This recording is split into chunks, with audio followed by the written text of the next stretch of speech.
हे पाणी आता मी पाहिलं ते तिथलं पाणी खाली आलेलं आहे, त्यामुळे तिथलं पाणी बंद झाल्यानंतर इथलं पाणी बंद होईल. काल जेव्हा या कोस्टल टनेलमध्ये पाणी लिकेज होतंय अशी बातमी आल्यानंतर मी तात्काळ आयुक्त गगराणी यांना फोन केला होता आणि त्यांनी तात्काळ आपले अमित सैनी या प्रोजेक्टचे प्रमुख अतिरिक्त आयुक्त आणि LNTची टीम पाठवली होती आणि आज मी स्वतः या ठिकाणी आलो आहे. काही जोडण्या ज्या आहेत हे जॉईंट आहेत, हे जॉईंटमध्ये लिकेज आहे, 2-3 जॉईंटमध्ये लिकेज आहेत आणि त्यामुळे याची ओल इतर ठिकाणी देखील पसरलेली आहे. यामध्ये या टनेल एक्सपर्टचे जे स्कॉटलंडचे जॉन म्हणून आहे तेही भेटले. आता त्यांचंही म्हणणं आहे की पूर्णपणे याच्यामध्ये स्ट्रक्चरल जे मेन स्ट्रक्चर आहे त्याला कुठलाही धोका नाही आहे. हा जॉईंटमध्ये जे आहे त्या जॉईंटमध्ये लिकेज आहे, जे आपण एक्सपान्शनचे जॉईंट आहे ते, आणि त्यामध्ये आपल्याला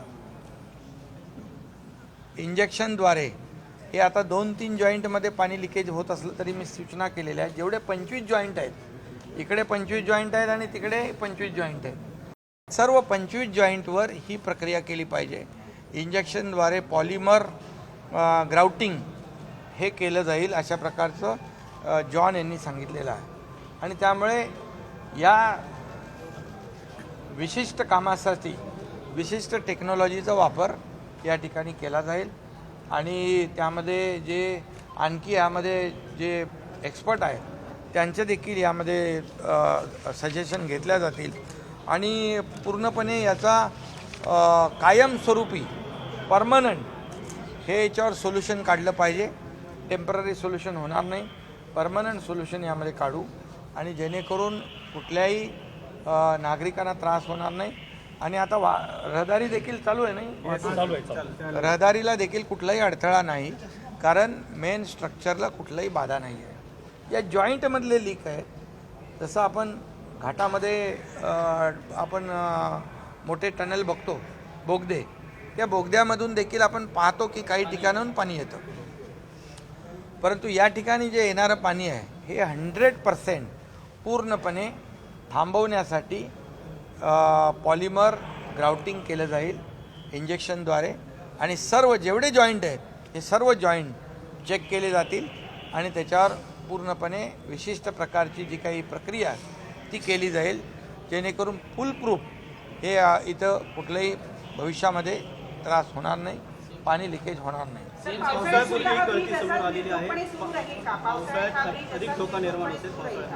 तिने पावसाळ्यामध्ये याच्यामध्ये पाऊस आणि आता पावसाळा तर सुरू होईलच, परंतु हे जे काही काम झाल्यानंतर इथे पावसाळा असू द्या काही असू द्या पाणी येणार नाही अशा प्रकारची त्यांची खात्री आहे. दुसरी आम्ही आपण 31 मेपर्यंत करणार होतो ना, 10 जूनपर्यंत आपण कमिशनर सांगतायत, वरळीपर्यंत आपण दुसरी लेन पण सुरू करू.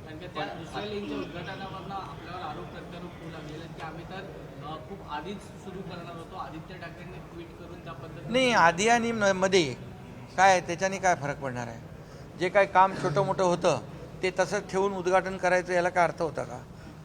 पूर्ण काम झाल्यानंतर त्याचं उद्घाटन झालेलं आहे आणि त्यामुळे कुठल्याही कामाचं श्रेय घेण्याचा विषय नाही आहे. यामध्ये लोकांच्या फायद्याचा जो विषय आहे, लोकांना जो दिलासा द्यायचा आहे त्याचा विषय केला पाहिजे. आणि हे जेव्हा लक्षात आलं, हे लक्षात आल्यानंतर तात्काळ त्याच्यावर कारवाई झालेली आहे आणि त्यांच्या एक्सपर्टनी स्वतः जे जॉन म्हणून आहे त्यांनी सांगितलं की स्ट्रक्चर जे मेन स्ट्रक्चर आहे त्याला कुठलाही धोका नाही आणि हे जॉईंटमध्ये जे काही लिकेज झालेलं आहे हे आपल्याला दुरुस्त करता येईल आणि त्याला कुठलाही या पूर्ण प्रोजेक्टला जो कुठलाही धोका नाही. त्यामुळे हे फुलप्रूफ काम आता होईल आणि यानंतर जे काही लिकेजेस आहेत हे 2 ठिकाणी लिकेज असले तरी सुद्धा सगळे जेवढे जॉईंट आहेत हे सगळे तपासायला सांगितलेत आणि त्याच्यावर प्रक्रिया करायला सांगितलं.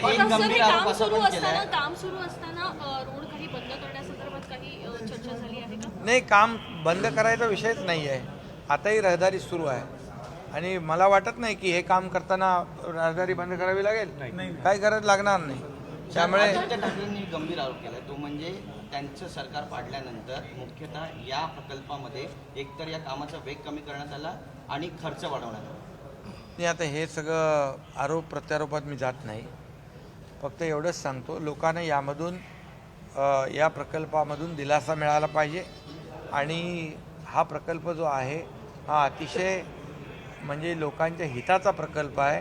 याच्यावर अनेक लोकांनी, अमिताभ बच्चनसारख्या लोकांनी देखील ट्विट केलेलं आहे. आणि हा प्रकल्प कुठेही वादातीत होऊ नये अशा प्रकारचं माझं मत आहे. हा लोकांसाठी खुला राहील आणि हे जे काही छोटे छोटे प्रॉब्लेम आहेत झालेले ते पूर्णपणे फुलप्रूफ दुरुस्त होतील.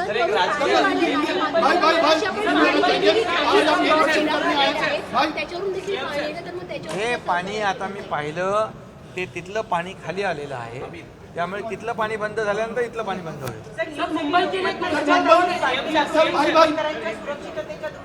आणि आपण तातडीनं आदेश दिलेले आहेत, कशा पद्धतीनं ही संपूर्ण मी कालच ती बातमी बघितल्यानंतर मी फोन केला MC-ना आणि त्यांनी तात्काळ त्यांची यंत्रणा हलवली, ॲक्टिव्ह केली आणि कालपासून याच्यावर तपासणी सुरू झालेली आहे.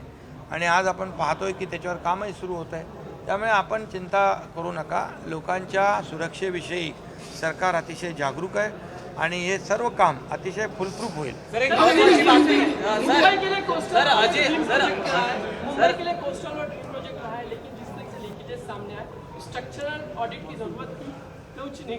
नहीं, मेन स्ट्रक्चर को कोई धोखा नहीं है, कोई खतरा नहीं है. वो एक्सपर्ट जो है, जो जॉन, उन्होंने भी कहा है, उनसे भी मैंने बातचीत की है. तो ये जॉइंट है, ये 2 जॉइंट में से लीकेज हुआ है और इसके वजह से ये पानी आया है. लेकिन मैंने कहा है कमिश्नर गगरानी जी को कि जितने जॉइंट है दोनों टनल में 25-25 वो पूरे जॉइंट चेक किए जाए और पूरे जॉइंट पे काम किया जाए, ताकि फ्यूचर में, भविष्य में ऐसी कंप्लेंट, ऐसी तकरार वापस ना हो. और जो भी करना है उसमें वो पॉलीमर इंजेक्शन के द्वारा ग्राउटिंग करेंगे और ये फुल प्रूफ होगा. सर, एक जरंडेश्वर कारखान्यासंदर्भातली बातमी समोर येते. जरंडेश्वर कारखान्याप्रकरणी उपमुख्यमंत्री अजितदादा यांची चौकशी सुरू केलेली आहे एसीबीने. सरकार बदलेगी और हम जांच करेंगे लेट क्यों हुआ कोस्टल प्रोजेक्ट के पूर्ण कंप्लीशन में, तो इस पर आप क्या कहेंगे? कैसी सरकार बदलेगी? कौन सी सरकार बदलेगी? सरकार बदलेगी और वो सरकार में आएंगे तो इस पूरे मामले की जांच करेंगे. आएंगे? अच्छा, वो शेख चिल्ली वाली बात है, ये तो बाद में क्या है ना. सर, एक महत्वाची बातमी आहे. अजितदादांच्या जरंडेश्वर कारखान्यासंदर्भात एसीबीने चौकशी. अरे तुम्ही आता टनेल मध्ये आले ना, टनेलचं बोला. टनेल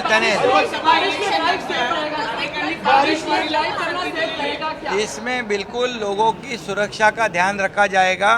कोई भी नागरिक या यहाँ पर जो यात्री है उसको धोखा नहीं होगा, ऐसी पूरी खबरदारी ये कॉर्पोरेशन लेगी.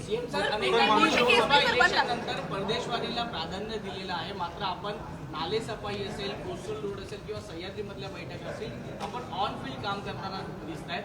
जे परदेशवारीला गेले, काही लोकप्रतिनिधी असतील, आमदार असतील, खासदार असतील, काही नेते मंडळी देखील परदेशवारीला गेले, त्यावर आपण काय? आणि तुम्ही अरे बाबा, प्रत्येकाला आपल्या आपल्या जगण्याचा अधिकार असतो, प्रत्येकाची लाईफस्टाईल वेगळी असते. आता मला मुख्यमंत्रीची जबाबदारी आहे, त्यामुळे इथे जर दुष्काळ असेल, काही ठिकाणी चाऱ्याचा, पाण्याचा टंचाई आहे, त्याचा आढावा घेणं मला गरजेचं आहे. आज प्री मान्सून वर्क होतं, आता पाऊस येतो आहे, IMDने सांगितलं पाऊस भरपूर येणार आहे, मग लोकांना त्रास नको, त्यासाठी बैठक घेणं गरजेचं आहे. त्यामुळे ते बैठक तर घेणं माझी जबाबदारी आहे. त्यामुळे कोण काय करतं आहे यापेक्षा मला माझं काम काय आहे, माझी ड्युटी काय आहे, ती मी ड्युटी करतोय.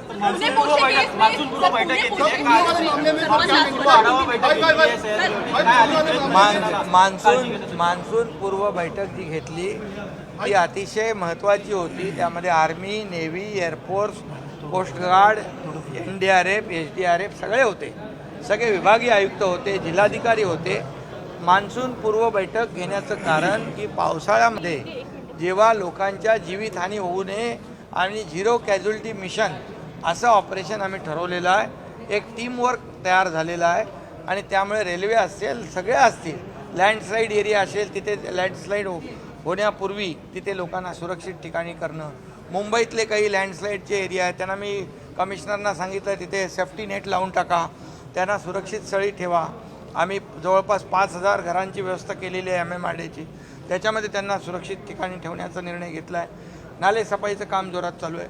त्यामुळे प्री मान्सूनवर खड्डे, रस्त्यावरचे खड्डे होता कामा नये, लोकांना पावसाळ्यात त्रास होऊ नये यासाठीच आजची एक बैठक झाली. ती महत्त्वाची बैठक होती आणि त्या बैठकीप्रमाणे नियोजन होईल आणि लोकांना दिलासा मिळेल. डॉक्टर्स के द्वारा ब्लड सैंपल्स चेंज किए गए और अक्यूज को जो है वो पिज्जा और बर्गर खिलाया गया पुलिस स्टेशन में. काफी चीजें सामने आ रही है sir. How do you see this? इतने लैप्सेस कैसे हो सकते हैं गवर्नमेंट कॉलेजेस में इस और केस में मैं पहले दिन से पुलिस कमिश्नर पुणे इनके संपर्क में था. मैंने पहले दिन से कहा है आरोपी जो भी कितना ही बड़ा हो उसको कोई भेदभाव नहीं होना चाहिए. गरीब हो या अमीर हो, कानून के दायरे में सब एक समान होते हैं और किसी को भी बख्शा नहीं जाएगा. कठोर कार्रवाई, कड़ी कार्रवाई करने की सूचना मैंने दी है.